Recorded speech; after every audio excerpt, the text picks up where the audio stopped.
Hello YouTube. I told you guys that I was going to come back and do quite a few, well, maybe a few videos on why I made the purchase of this Model 3 and talk about some things on my biggest debate was between that and the Model S. So let's go ahead and talk about the Model S first. But before we get into that, as you can see right now, I'm down to 111 miles. I normally charge up to about 80%. Well, it's no about. I charge up to 80%. Sometimes I like to toggle between the mileage and the actual percentage from time to time. So in doing that, I just go to the display and go up and change it to energy. So when you change it to energy, you see apparently I have 35% of range or battery left. But again, I like using the distance. So 111.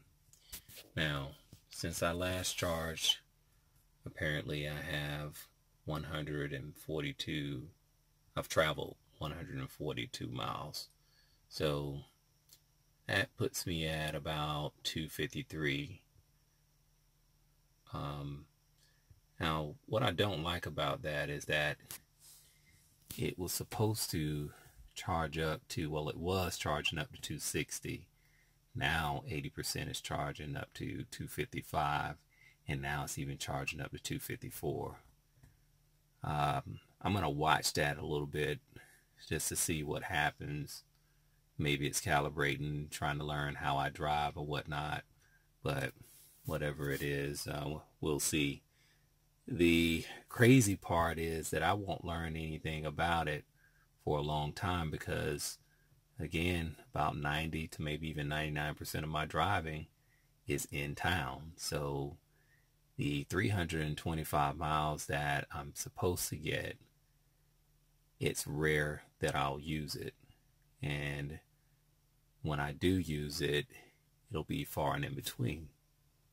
So as you can see, I finally hit over 1,000 miles. I'm at 1,053 today.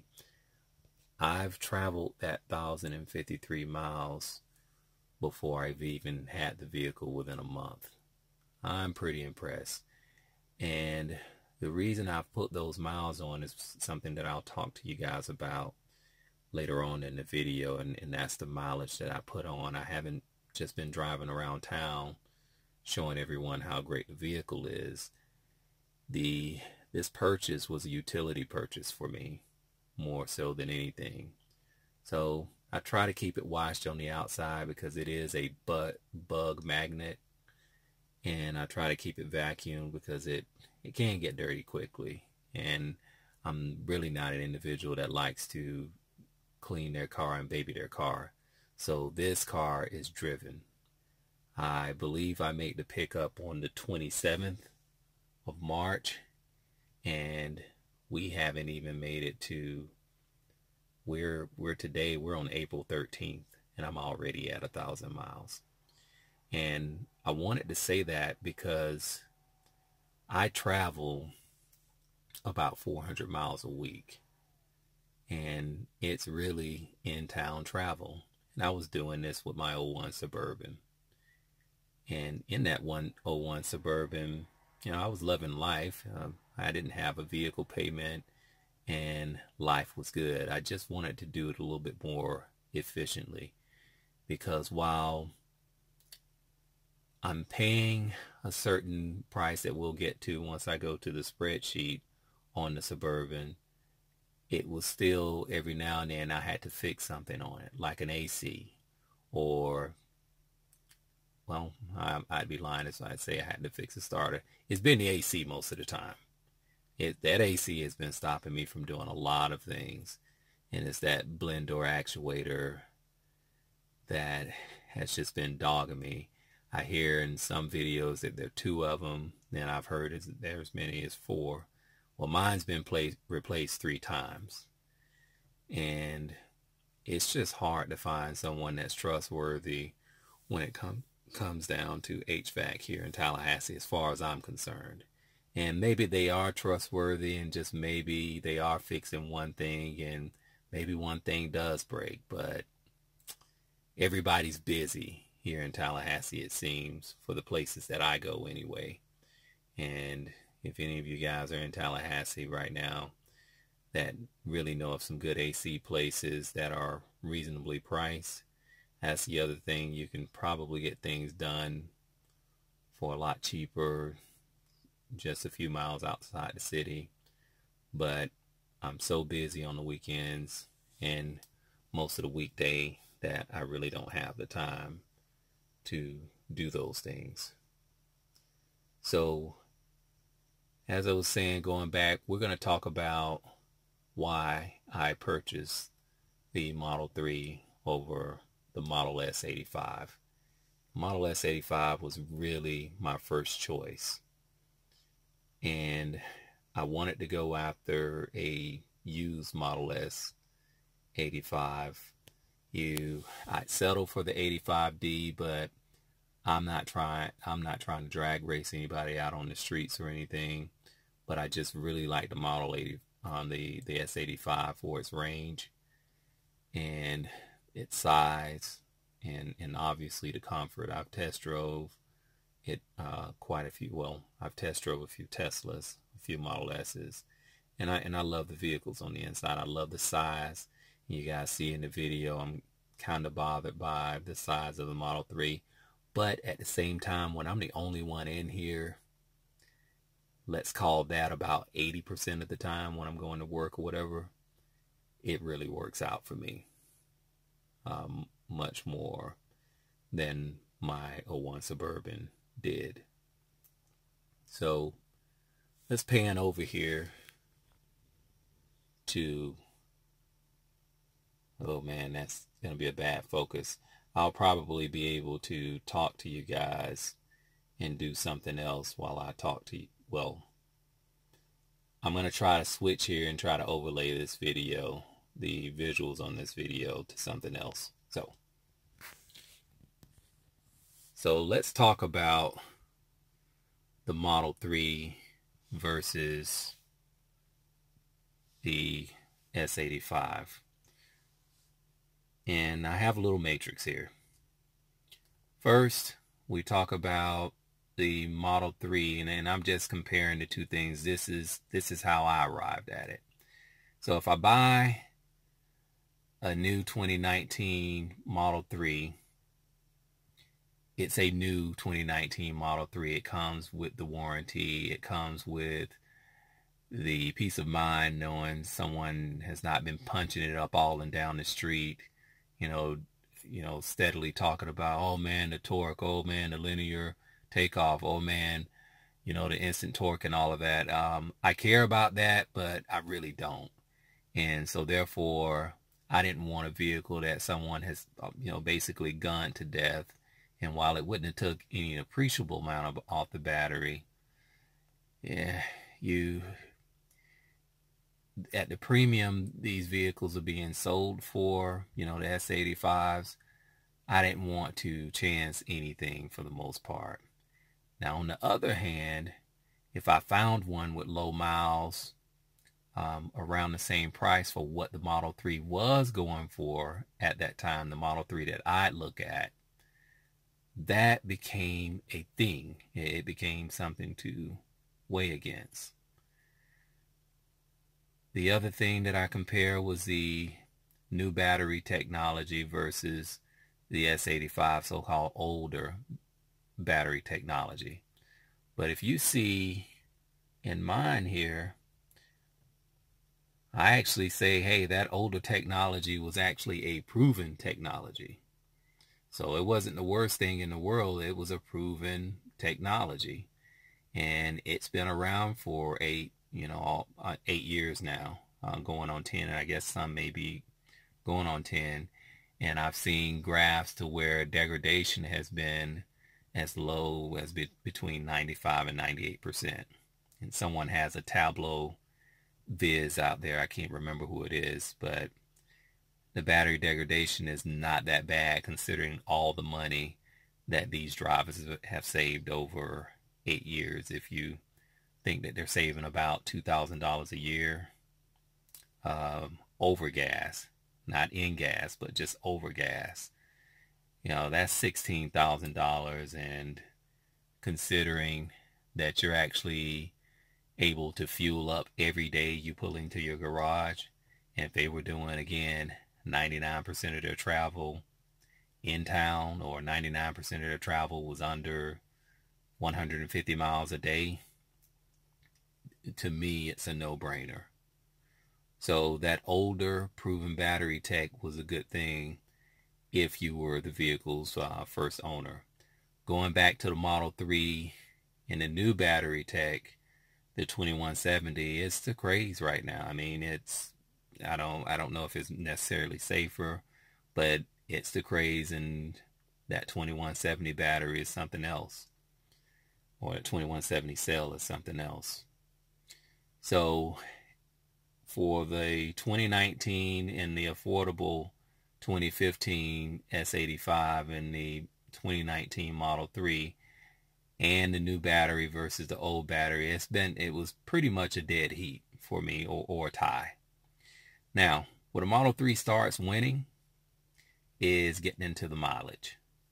So we talked about a 2015 Model S at around 265 miles. Your real miles would have been probably around 250. Let's just say, and you know, maybe in some cases, if it's cold, it's even lower than that.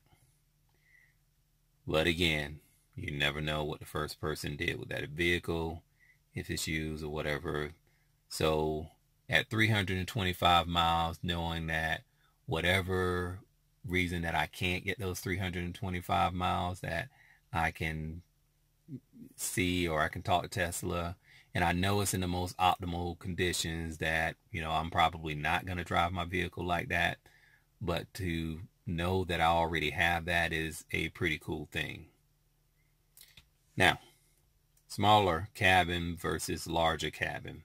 The Model 3 obviously has a smaller cabin, at least when I get into the Model S, or I've rode in Model S's. Model S's are just larger cabins. It's a larger vehicle, much more front trunk, and much more trunk as well. So the S85 wins that all day. Notice I didn't say the S85D, the dual, because I know that the cabin space is cut in there. But I was more partial to that. I think it's called metallic gray or metallic silver S85, and I know I'm saying that wrong, but I'll look it up for you guys and probably put it in letters on the video. Now, the other thing is the Model 3 has the ability to blend in traffic or around town. Due to the type of job that I work in, I didn't want to draw that much attention. Really, I prefer to draw no attention, but driving a Nissan Leaf was not well, it was an option, but it eventually eliminated itself. And we'll talk about that when we talk about why I chose the Tesla over other vehicles.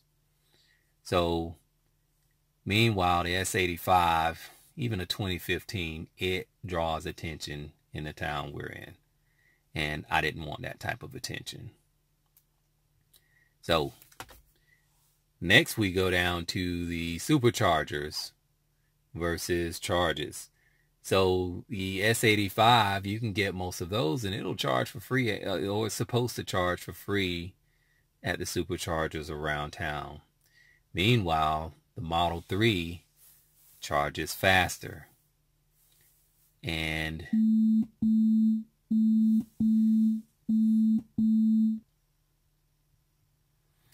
All right, my apologies. I was just interrupted by my daughter then. So anyway, going back to the superchargers, faster and for the Model 3 and slower, but it's free for the Model S. Now, strangely enough, I was shown a bill for $10.85, I guess, for charging my vehicle, but I don't know where I get my bill from. I don't know if they're going to send it in the mail, send it via email. I have no idea what it'll be. So the next thing that we're looking at is a brand new full warranty for 20 until 2023.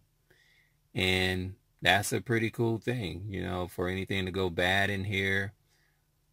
Cosmetic, well, well, not necessarily cosmetically, but any major defect, I can go ahead and exchange that. And meanwhile, my S85, it seems that it'll take me out to 2023 for the powertrain only, you know, the battery and the motor. So, you know, for a vehicle that you'll still be paying for at that time, that wasn't a smart move for me. Now, the Model 3 negotiation. If you're getting something exactly what you want, and in this case, it's not something that they already have and you can get from dealership. I know there's some videos that, you know, they say, hey, if you have not a white one, but a black one, and, you know, someone that's willing to settle for something, yeah, you can get the discount, but for the color that I wanted, and with those specs, I really feel like they gave me a new vehicle. In fact, there's some talk about Tesla that has vehicles sitting in the lot. Now, this is something I want you guys to listen close to, that some people think Tesla has vehicles sitting on ships or sitting in hid away warehouses, or some things almost get conspiratorial to me, but my vehicle has, on the VIN that's on the inside of the door jamb, it has that it was built in March. I ordered my vehicle on March 12th. I picked up my vehicle on March 27th. So I don't have the exact day that it was built in March, but it says that it was built in March. So with it, unless they're just holding plates and sticking plates on vehicles that may have been built back in January or back in December or maybe even October, you know, I don't think they're doing that. It's possible. I mean, it would be easy to do, but I believe that this vehicle was built on that day, or excuse me, was built in March. So it didn't come off of a lot, and there was nothing special about this vehicle. I just got a long range, back wheel drive, or rear wheel drive, if you will. And it was a metallic gray. Nothing else special to it. With obviously you had to upgrade to the premium interior package with the so-called great sound system and then the vegan leather seats. Nothing special about this vehicle, unless they just didn't have those in inventory. I know, to me, hold on again, guys.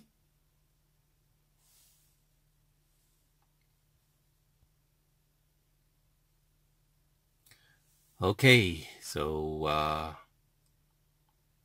I'm back again. So going back to it again, I think we were at, oh man, I can't even remember where we were.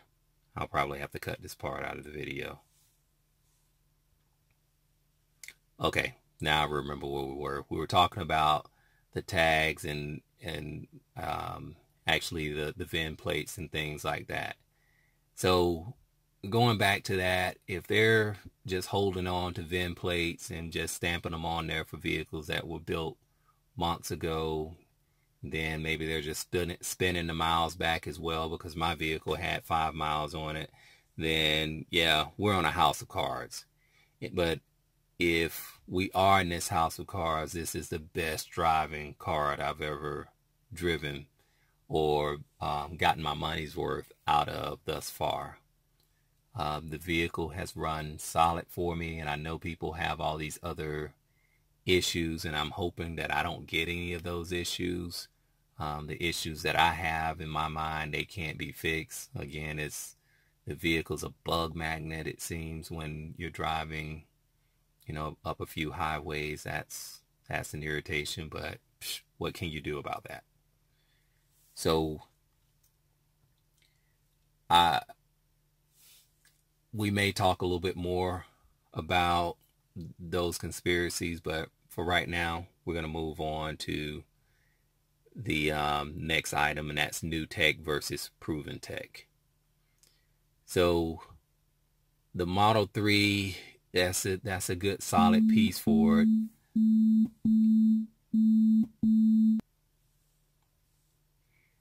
You guys may not hear that beeping in the background, but as you know, I'm sitting in the car doing this video right now, so you know, yet another interruption.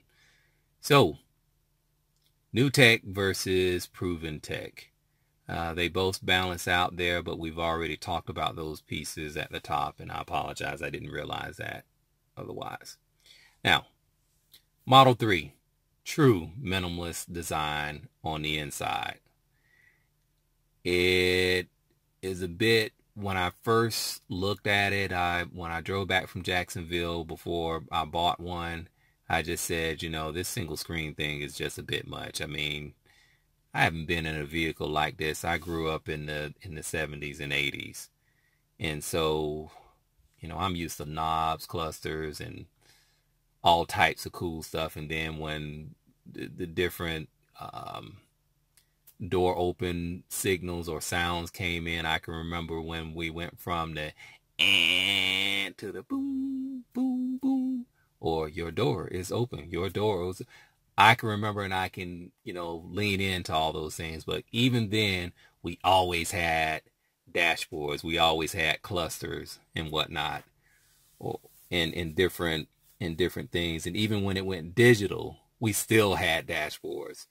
So this single screen thing was a lot for me to get used to. But frankly, I'm not going to say it's the greatest thing in the world, but I am used to it now, and it's all right.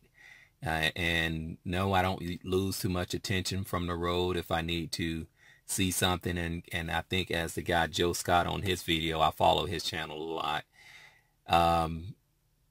A lot of the things that are up on the screen are the things you're paying attention to anyway. And when you need to go behind these screens or go behind other screens, you're probably pulling in the garage. I know that's my situation. So if I need to fold in my mirrors, yeah, I'm probably going to another screen. I'm going into my garage, or I'm going to park somewhere. And the other things are, to me, are just in one swipe or one click or whatever the case may be. So I'm okay with that. I'm quite okay with that.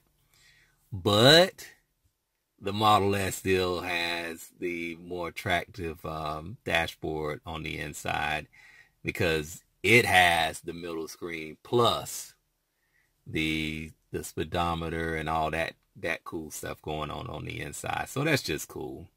So the Model S 85, or Model S period, it wins that. The more attractive inside old school design. The other thing that the Model 3 has, or we'll just go back to say what the Model 3 has over the Model S, is the door handles don't seem like they will break as easily. Because now it is a weird way that you open these doors, and that's been the funniest thing to watch people do. But it's intuitive. It's been intuitive within under 5 seconds. So once people learn it, it works. But when I question the ADA compliance of it. And I guess I'd say that for people maybe without thumbs, because I think you're supposed to just push the thumb on the outside piece and let the handle fall out to you. But like, what if you don't have a thumb? It seems like you'd have to have a long pointing finger or whatever. Or, what if you don't have hands at all? It seems like that would be an issue, but, hey, I don't think the vehicle has to be ADA compliant. So that's that. So, and then going back to the S85, do any internet search and you're talking about, I think it's like a $1,500 or $1,800 door handle replacement. That's a bit ridiculous. And, with these things that may be freezing, the handles in the Model S's that present to you as you get closer to the vehicle. I knew that was a problem that was waiting to happen before the issues even came out. So the next thing we'll talk about is a resale on both of the vehicles. The S85 is obviously going to have a higher resale, and in fact, shoot, we may have in 2016 a 2016 S85 well, let's just say a 2017 85, if they make those anymore. A 2017 85 S85 will probably still have more value than a 2019 Model 3. So if you're in the resale market, yeah, the 85 may be a better prospect. Or the S85 may be a better prospect. And finally, I'm clearly the first owner. This is in my price point versus something, as I mentioned earlier in the video, that could have been mistreated at some point in time. Wasn't interested in that. So if you're counting the bowls here, you're going to count 1, 2, 3, 4, 5, 6, 7 versus 1, 2, 3, 4, 5, 6. Now, 7 to 6, and I would say that it was that simple, but there are some other things that came into play that I was supposed to put in here that I can't too much remember right now. But these are the most important things in the Model 3 won out this time. And so I know you see these other things here about on what I'm going to talk about when it comes down to the electric versus or why I went ahead and went electric, but that's going to be in another video because we're approaching the 30-minute mark in this one. Anyway, thank you guys for hanging out for the 30 minutes like you did, and with all the interruptions and whatnot, I apologize for those, but I was trying to get this video out for some weeks now. Again, you see I'm over 1,000 miles. I'm loving it. I think it was a really good decision. And, one footnote. Yeah, that Tesla customer service, I have not gotten my permanent tag yet. And they told me the other day that my permanent tag may come in 2 to 4 weeks. That's pretty inexcusable. Whole nother video that I can make about that. Great vehicle, just like everybody says. Customer service is a bit more to be desired. He probably needs to hire me to run that type of thing for him, and I think I can clean some of those things up. And we'd use data. All right, so this is it. Thank you guys again for watching, and stay tuned for the next video on why I went electric.